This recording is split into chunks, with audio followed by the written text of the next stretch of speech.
CM sir, நீங்க நினைச்சு நடந்துச்சு இல்ல, இத்தனை பேரோட உயிரை எடுத்து அதுல அரசியல் பண்றதுக்காக தான் இவ்வளவு நாளா கேட்கிற இடத்த கொடுக்காம நீங்களா ஒரு இடத்த கொடுத்து மக்கள் கூடணும், அங்க புழங்கி சாகணும்னு நினைச்சீங்களா? நீங்க பாதுகாப்பு கொடுக்கல, எங்களுக்கு அது பதில் சொல்லியும்.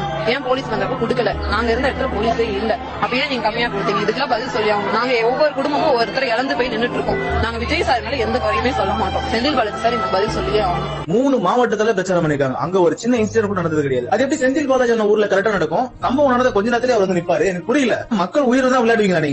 ஒரு கட்சி தலைவரா மட்டும் இல்லாம தளபதி ஒரு நடிகர், அவருக்கு ஏகப்பட்ட ரசிகர்கள் இருக்காங்க. அவருக்கு கண்டிப்பா கூட்டம் அதிகமாவே வரும்ன்றது நல்லாவே தெரியும். தெரிஞ்சிருந்துமே அவங்க கேட்ட இடத்தை கொடுக்காம இவங்க ஒரு இடத்த செலக்ட் பண்ணி கொடுத்து அங்க மக்கள் வந்து நிக்கணும், எல்லாரும் அம்மிக்கு நெரிசல்ல அடிபட்டு சாவணும், அந்த கட்சிக்கு கெட்ட பேர் ஆகணும், அடுத்த வாரம் எந்த ஊர்லயும் பிரச்சாரத்துக்கு போகாம இருக்கணும். இதான் உங்களுக்கு தேவை. ஏன்னா அவங்கள பத்தி பேசுறாங்க, என்ன பண்ணீங்க கேக்குறாங்க இல்லையா? அது கேட்காம இருக்கணும்னாக்கா மக்கள் சாவணும். மக்களை சாவடிச்சு ஒரு அரசியல் பண்ணுவானுங்க. ஏன்னா உள்ளுக்குள்ள பயம் வரணும் இல்லையா? தளபதியோட கூட்டத்துக்கு போனாக்கா நம்ம செத்துருவான்ற ஒரு பயத்தை கிரியேட் பண்றதுக்காக பண்ணிருக்கானுங்க. எல்லா கமெண்ட்ஸ்லயும் பாருங்க, ஒருத்தவங்க விடாம செந்தில் பாலாஜி அவர் பேர் மட்டும் தான் சொல்றாங்க, டிஎம்கே பேர் மட்டும் தான் சொல்றாங்க. இதுக்கெல்லாம் யார் காரணம்? நீங்களே சொல்லுங்க.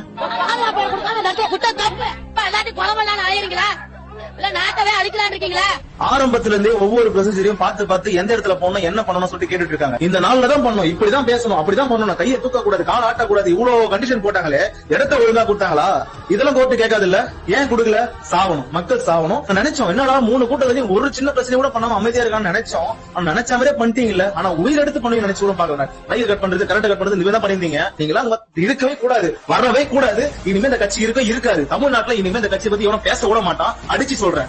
ஒரு கட்சி தலைவரா வரப்போ இன்னும் எதிர்பார்ப்போம் அதிகமான மக்கள் வர செய்வாங்க. அப்ப தகுதியான இடத்தை கொடுத்துருக்கலாம்ல. மற்ற கட்சிக்குள்ள நீங்க எல்லா இடத்துக்கு எவ்வளவு பெரிய இடத்தை கொடுக்குறீங்க? அப்ப தமிழக வச்சு இடத்துக்கு இடம் கொடுத்துருக்கலாமே, ஏன் கொடுக்க மாட்டேங்கிறீங்க? சென்னை ஹைகோர்ட்லயே எல்லா கட்சிக்குமே ஒரே மாதிரியான அனுமதி